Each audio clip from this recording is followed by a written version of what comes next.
My name's Miranda, and this is my story.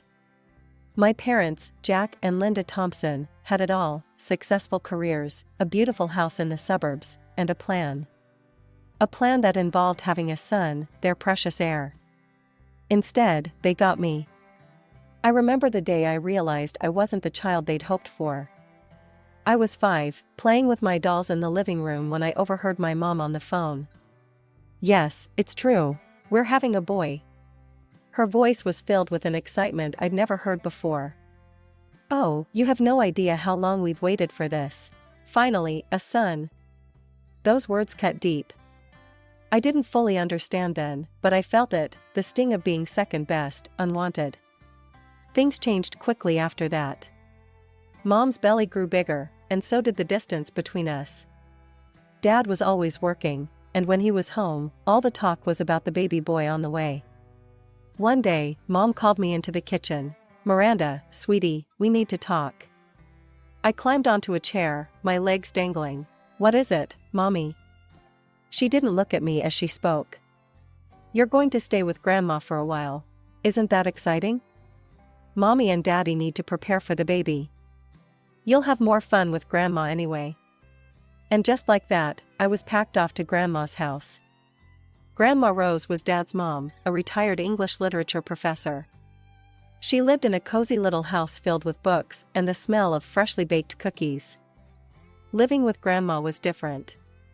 She actually paid attention to me, listened when I talked, and didn't seem bothered by my presence. We'd spend hours reading together, and she'd tell me stories about when she was a teacher. For the first time in my life, I felt loved, truly loved. 2 years flew by. I was 7 when Dad showed up at Grandma's doorstep. "It's time to come home, Miranda," he said, not quite meeting my eyes. "Your brother needs you."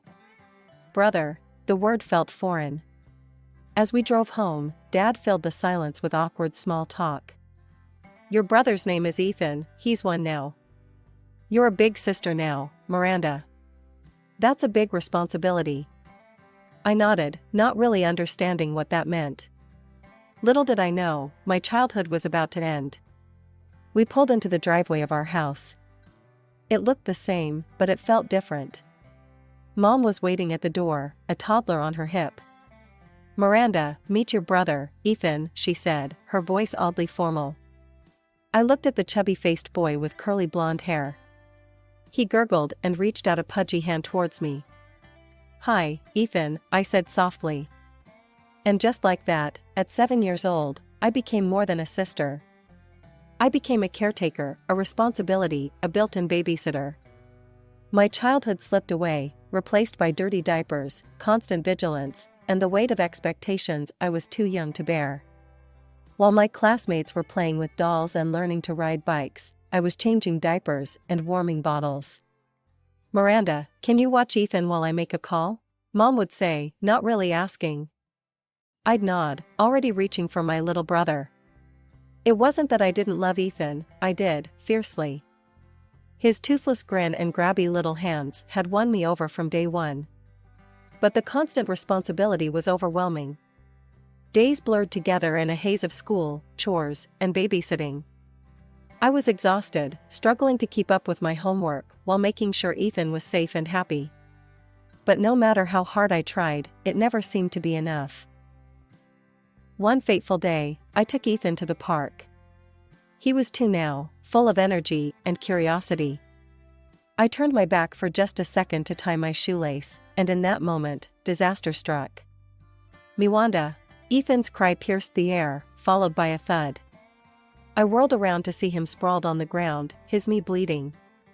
Panic seized me as I scooped him up, trying to soothe his wails. When we got home, Mom exploded. "How could you be so careless?" she shouted, cradling Ethan. "You're supposed to watch him." "I'm sorry, I just..." "No excuses," Dad chimed in, his face red with anger. "Go to your room. We'll discuss your punishment later." I fled upstairs, tears streaming down my face. It wasn't fair. I was doing my best, but I was just a kid myself. The incidents piled up. Ethan burning his tongue on hot porridge because I didn't blow on it enough. A bump on his head from a fall I couldn't prevent. Each time, the punishments got harsher, the disappointment in my parents' eyes more evident. Through it all, Grandma Rose was my lifeline. She'd visit when she could, her presence a balm to my battered spirit. During one visit, I overheard her confronting my parents in the kitchen. "This is unacceptable," Grandma's usually gentle voice was sharp. "Miranda is a child, not a nanny. Your favoritism towards Ethan is hurting her." "Mother, please," Dad sighed. "These are our children. We know what's best for them." "Do you?" Grandma challenged. "Because from where I'm standing, you're neglecting one child in favor of the other." "That's enough," Mom cut in. "We appreciate your concern, but this is our family. We'll raise our children as we see fit." I threw myself into my studies. School became my sanctuary, a place where I could shine on my own merits. And shine I did, my grades a silent rebellion against the notion that I wasn't good enough. The years flew by, and before I knew it, I was standing at a crossroads. High school was behind me, and college loomed ahead. Despite the constant struggle at home, I'd managed to excel in my studies. It was my ticket out, my chance at freedom. When the acceptance letter arrived, I could hardly believe my eyes. Not only had I been accepted to study investment management, but I'd also received a full scholarship. My hands shook as I read the words over and over again. "Mom, Dad," I called out, racing down the stairs. "I got in. Full scholarship." "Oh, thank goodness," Mom sighed, relief evident in her voice. "That saves us a fortune. We need to start saving for Ethan's college fund." My heart sank. Of course. It wasn't about my achievement. It was about the money they wouldn't have to spend on me. The first few months were a whirlwind of classes, new friends, and the exhilarating taste of freedom. The money from my parents, combined with the small amounts Grandma Rose secretly sent, was just enough to scrape by. I was careful with every penny, knowing how precious this lifeline was. But 6 months into my college journey, everything changed again. My phone rang one evening as I was studying for a finance exam. "Miranda," Mom's voice came through, curt and businesslike. "We won't be sending you any more money. Ethan needs tutors if he's going to have any chance at college. We need to focus our resources on him now." I felt the familiar sting of rejection, of being cast aside. "But Mom, I can barely." "You're an adult now, Miranda," she cut me off. "You need to solve your own problems. We can't keep supporting you forever." The next few weeks were a blur of stress and sleepless nights. I scoured job boards, applied to every position I could find. Finally, I landed a part-time gig at a nearby cafe. The hours were long, the pay was meager, but it was something. Balancing work and studies was brutal. I'd rush from classes to shifts, then stay up late into the night studying. Dark circles became a permanent fixture under my eyes, and my grades started to slip. One particularly rough day, I called Grandma Rose, desperate for a friendly voice. "Miranda, sweetheart, you sound exhausted," she said, concern evident in her voice. The dam broke. Through tears, I told her everything, the cut-off allowance, the grueling work hours, the struggle to keep up with my studies. "Those absolute," Grandma cut herself off, taking a deep breath. "Listen to me, Miranda, you focus on your studies. I'm increasing your monthly allowance. And don't you dare argue with me about it." "But Grandma." "No buts," she said firmly.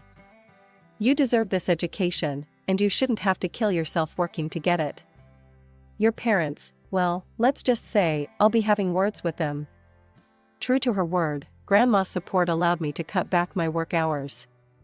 I could breathe again, focus on my classes.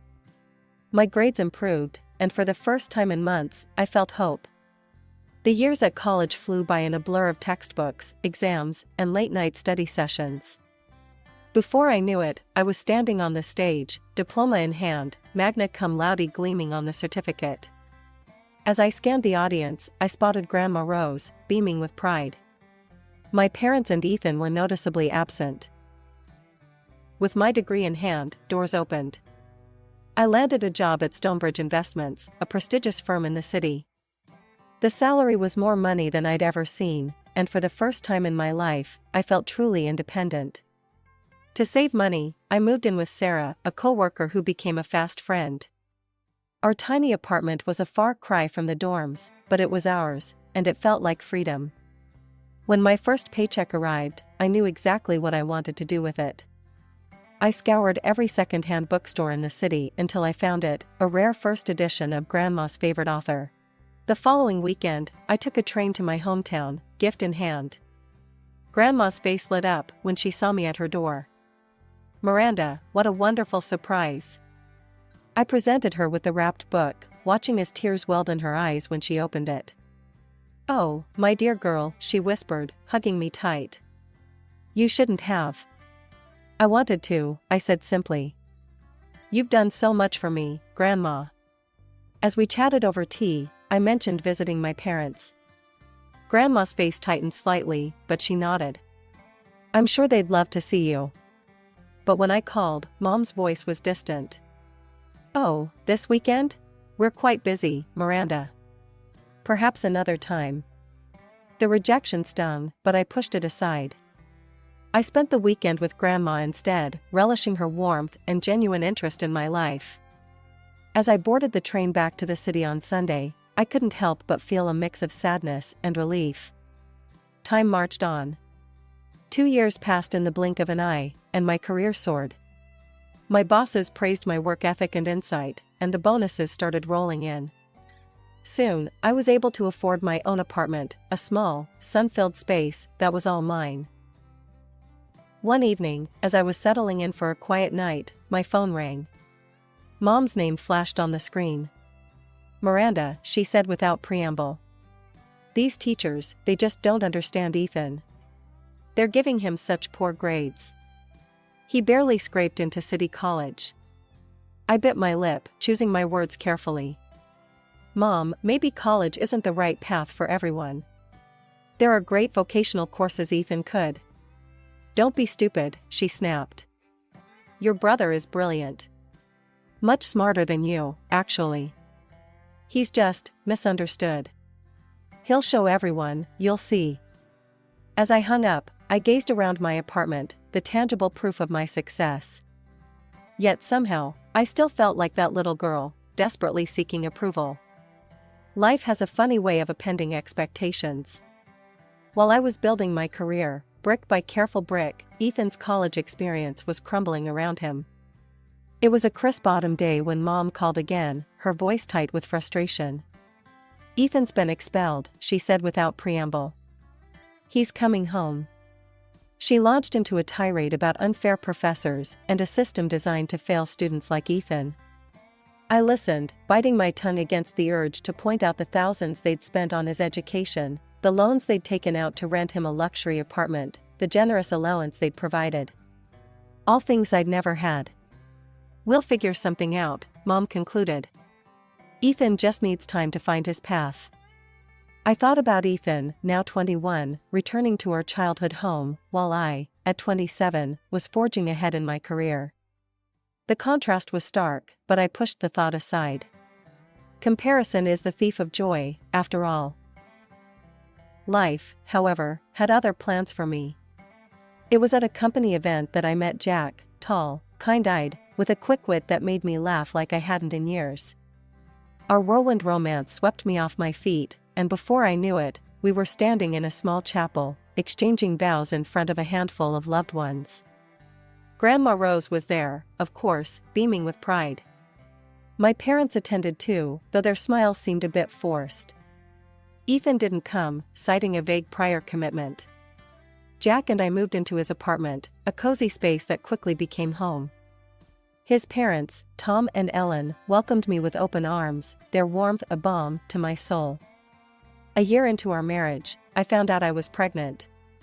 The joy that filled me was indescribable. When we announced it to our families, Jack's parents were ecstatic. My parents' reaction was more subdued. "Do you know what it is yet?" Mom asked immediately. I shook my head. "It's too early to tell." As the months passed, their interest in the baby's gender became almost obsessive. When we finally revealed it was a boy, their relief was palpable. "A grandson," Dad exclaimed. "That's wonderful news, Miranda." I tried not to read too much into their reaction, focusing instead on preparing for our son's arrival. Little Alexander came into the world on a rainy Tuesday, his tiny hand wrapping around my finger as if to say, "I'm here, Mom. I've got you."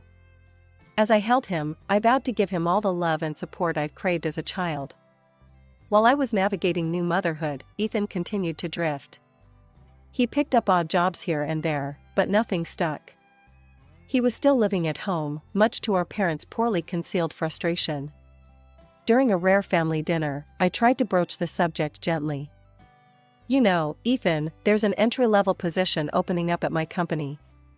I could put in a good word." "Miranda," Mom cut me off sharply. "Your brother doesn't need your charity. He's just taking his time to find the right opportunity." Dad nodded in agreement. "You were lucky, Miranda. Things just fell into place for you. Not everyone has it so easy." I blinked, stunned. Lucky? The sleepless nights studying, the years of juggling work and school, the constant struggle to prove my worth, none of that felt like luck. But I swallowed my retort, not wanting to start an argument.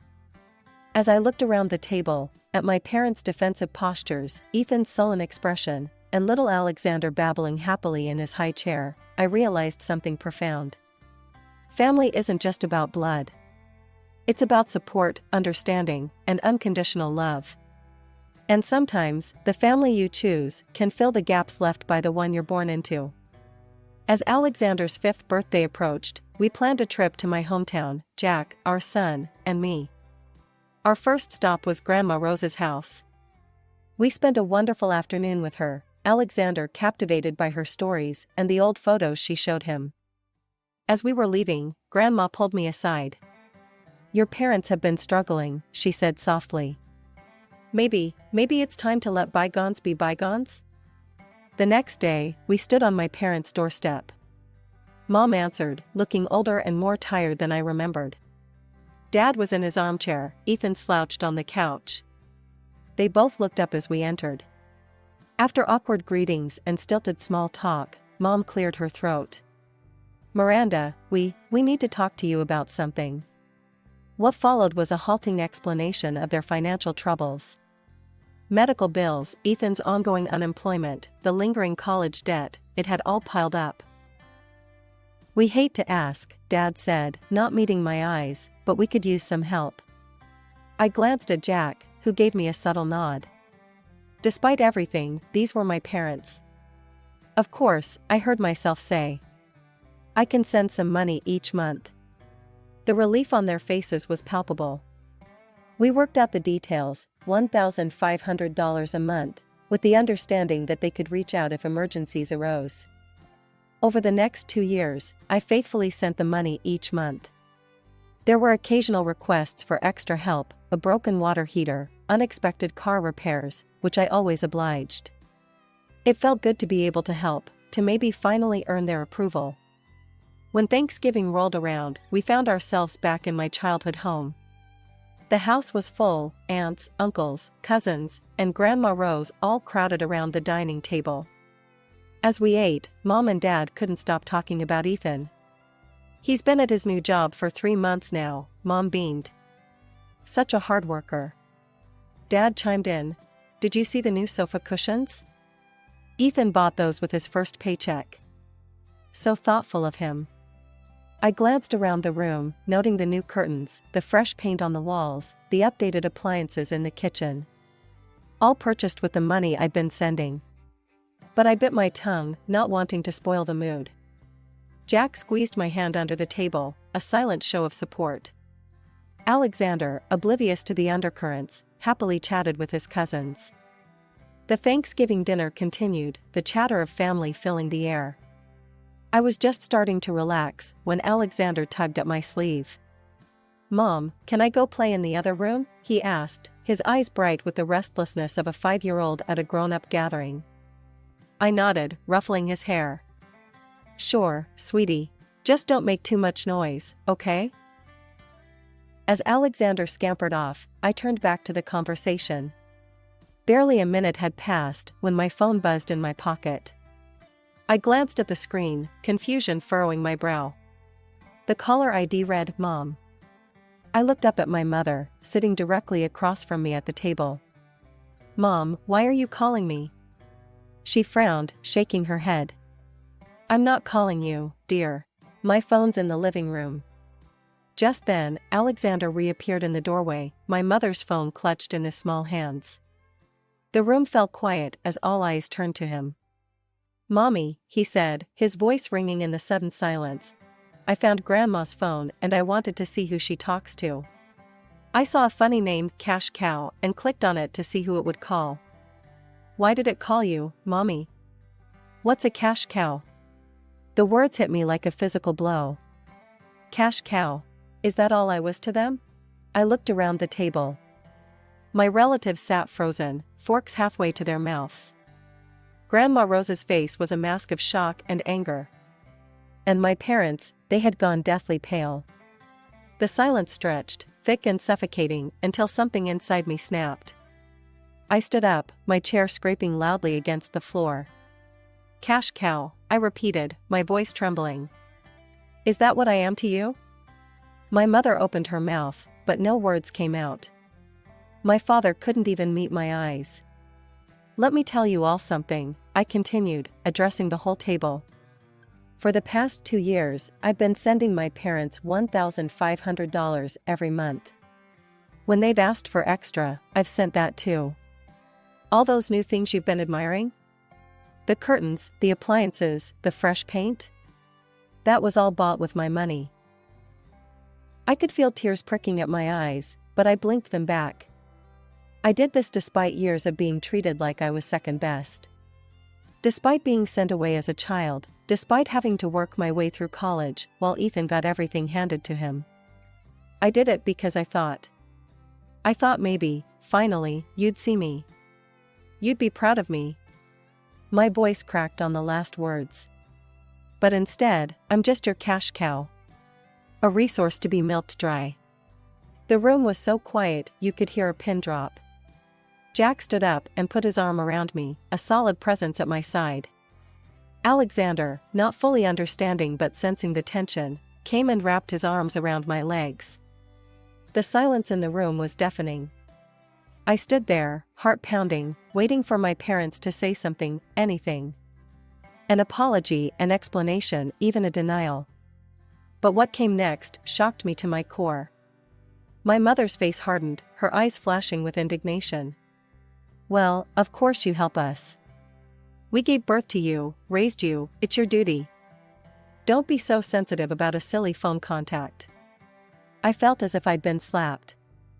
Years of pent-up frustration and hurt bubbled to the surface. Duty? Is that what you think this is? Well, let me make this clear. From this day forward, I'm done. No more money, no more help. I'm cutting ties. At the mention of losing financial support, Mom's demeanor changed instantly. Tears sprang to her eyes. "How can you be so heartless? After everything we've done for you." She looked around the table, seeking support from our relatives. But to her surprise, and mine, they remained silent. One by one, they looked away from her pleading gaze. Then Grandma Rose spoke up, her voice quivering with anger. "Heartless? You dare call Miranda heartless after how you've treated her? Well, let me tell you something, I want nothing more to do with you either. And you can forget about any inheritance. It's all going to Miranda and Alexander." The room erupted into chaos. Mom was sobbing, Dad was trying to calm her down, and Ethan just sat there, looking bewildered. In the midst of it all, I felt Jack's hand on my shoulder, grounding me. "I think it's time we left," he said softly. I nodded, suddenly exhausted.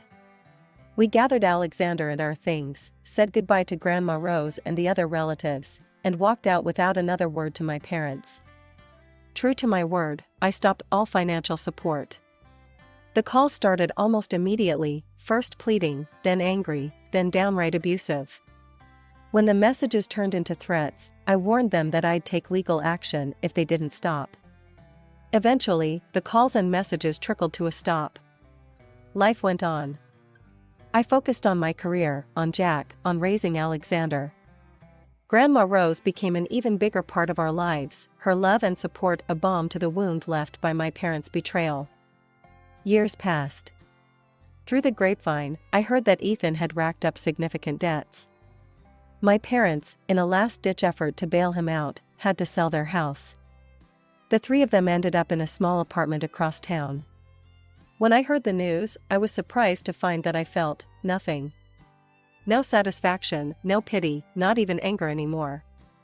They had made their choices, just as I had made mine. Today, as I watch Alexander play in our backyard, Jack by my side, and Grandma Rose laughing from her favorite chair on the patio, I realize something profound.